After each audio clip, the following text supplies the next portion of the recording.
160 bob. Babu man zara qavman fata'ima indahum.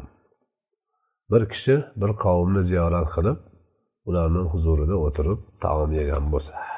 347 hadis Anas ibn Malik radhiyallohu anhu dan rivoyat qilinadi.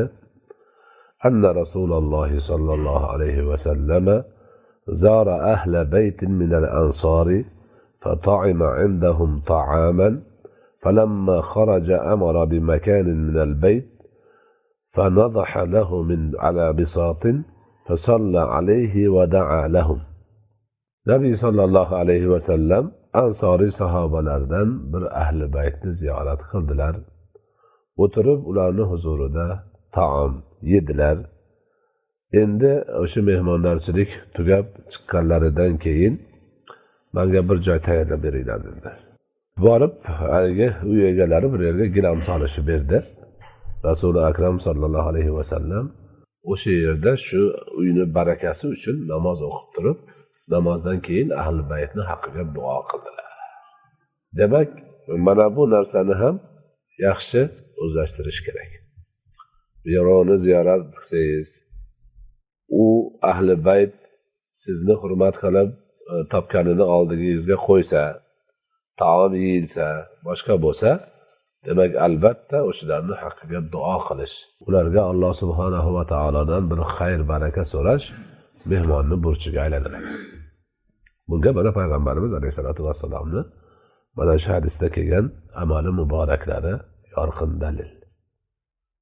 Bo'lmasa taomlarni yeb olib Alloh ibodat chiqib ketsalar bo'laverardilar. Yo'q, turib menga joynamoz solib beringlar deb joynamoz soldirib namoz o'qib, namozdan keyin ahli baytni haqqiga duo qilishlari, demak kelgan mehmonni ham burchi borligini, ahli baytga duo qilishi zarurligini, ularga mana shunaqa bir oxiratiga foyda bo'ladigan narsalarni demak qilish kerakligini dalolati hisoblanadi.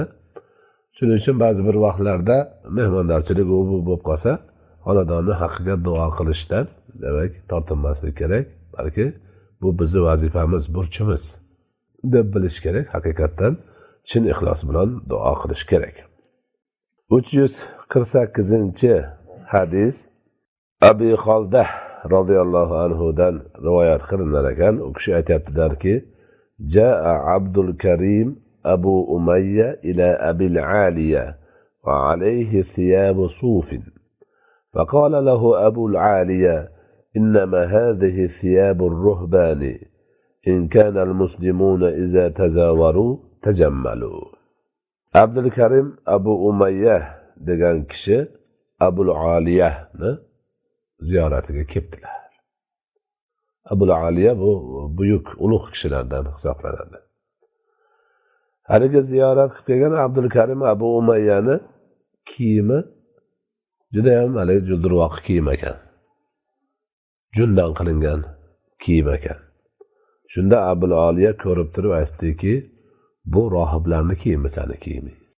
Ya'ni xristian dinidagi tarki dunyo qilib manaxlikka o'tgan odamlar shunaqa kiyim kiyadi. Agar musulmonlar bo'lsa, bir-birini ziyorat qilganlarida go'zal kiyimlarini kiyishib kelgan degan ekanlar. In kanal muslimuna idza tazawwaru tajammalu. Qachon bir-birini ziyorat qilsalar, go'zallashganlar. Demak, bu yerdan biz tushunamizki, bir birodarni ziyoratiga boriladigan bo'lsa, birovni bir aytilgan joyiga boradigan bo'lsa, kiyimlarini tuzatib, chiroyli bir shaklda bo'lib borish ham musulmonlarning odati, islom madaniyatini ajralmas bir qismi hisoblanar ekan. Mana shu narsaga ham e'tibor berishimiz lozim va lobud ekan. 348-hadis Abdullah mavla Asma qala أخرجت إلي أسماء جبة من طيالسة عليها لبنة شبر من ديباج وإن فرجيها مكفوفان به فقالت هذه جبة رسول الله صلى الله عليه وسلم كان يلبسها للوفود ويوم الجمعة. Asma roziyallohu anha payg'ambarimiz alayhissalotu vassalomni qayinsingillari, Oysha onamizni opalari. Xo'p, u kishini mavlolari, ya'niki ozod qilgan qullari bor ekan. O'sha ozod bo'lgan qulni ismi Abdulloh ekan.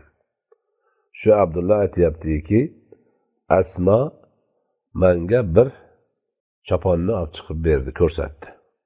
U tayolisa degan bir yaxshi navli matodan qilingan edi.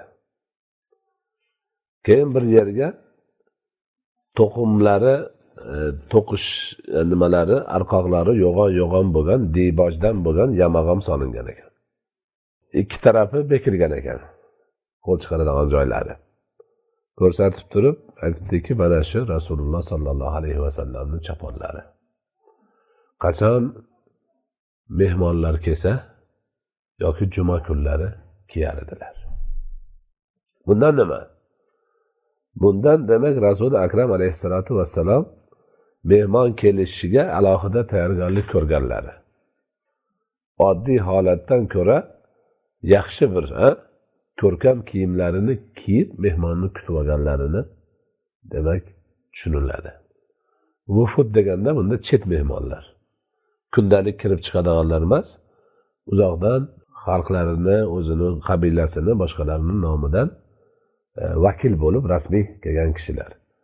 Ana shular uchun Allohning Rasuli alohida bir chapon qilib qo'ygan ekanlar. Shuni kiyib kutib olar ekanlar va juma kuniga ham o'sha chaponni kiyar ekanlar. Odatlari shu ekan.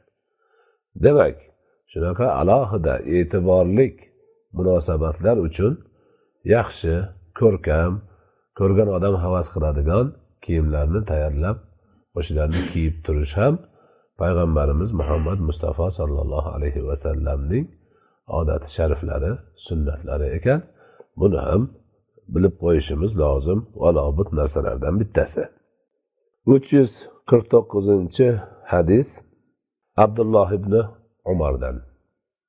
Vajada Umar hullata istabraqin فأتى بها النبي صلى الله عليه وسلم فقال اشتري هذه والبسها عند الجمعة أو حين تقدم عليك الوفود فقال عليه السلام إنما يلبسها من لا خلاق له في الآخرة. عبد الله ibn Umar aytadilarki, otam Umar bir ipak choponni ko'rib qoldida, uni olib Nabiy sallallohu alayhi vasallamni huzurlariga kirdi. Ey Allohning Rasuli, mana shuni sotib oling. Juma kunlari huzuringizga vakillar kelganda kiyib turasiz, deb taklif qildi. Shunda Rasuli akram alayhissalatu vassalam aytdilarki, buni oxiratdan nasibasi yo'qlar kiyadi dedilar. Chunki musulmonchilikda ipak narsa kiyish erkak odamga to'g'ri kelmaydi, harom hisoblanadi. Demak, yaxshi kiyishim kerak ekan deb, yaltiroqroq bo'lsin deb shariatda harom qilingan, man qilingan narsani jumaga ham, mehmon kelganda kiyishga ham uni alohida qilib olish to'g'ri kelmas ekan.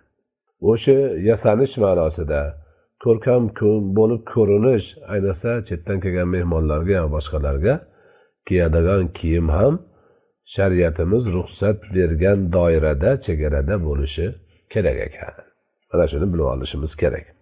Va utiya Rasululloh sallallohu alayhi va sallam bihulalin fa arsala ila Umar bihullatin va ila Usama bihullatin va ila Ali bihullatin faqala Umar ya Rasulullah arsalta biha ilayya laqad sami'tuka taqulu fiha ma qulta فقال النبي صلى الله عليه وسلم تبيعها أو تقضي بها حاجتك.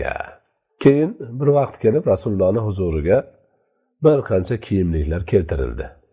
Bu sovg'aga bo'lishi mumkin, o'ljaga bo'lishi mumkin. Har qalay Rasulullohning huzurlariga, ixtiyorlariga bir qancha demak kiyimlar keldi, choponlar, boshqalar. Shundan bir kiyimni Hazrati Umarga yubordilar. Bir kiyimni Usama ibn Zayd radhiyallohu anhu ga yubordilar. Yana bittasini Hazrati Aliga yubordilar. Shunda Hazrati Umar aytdilarki, ey Allohning Rasuli, mana uni menga yuboribsizmi? O'zingiz buni to'g'risida o'tgan kuni nima degan bo'lsangiz degansiz-ku. buni oxiratda nasibasi yo'qlar keladi deganlar u. Degan ekan Rasululloh aytdilarki, yo buni sotasan yoki bir hojatingni chiqarasan, kiydiganing yo'q senga debdilar. Demak, mana shu ma'noda bu yerda ba'zi bir shunaqa ipak choponlar, boshqalar bo'lsa, o'shini kiyadiganlarga sotsa bo'lar ekan. Sotsa bo'lar ekan. O'zidan manfaat olsa bo'lar ekan. Kiymaslik kerak ekan u, lekin o'sha hojat uchun ishlatsa mablag'idan foydalansa bo'lar ekan.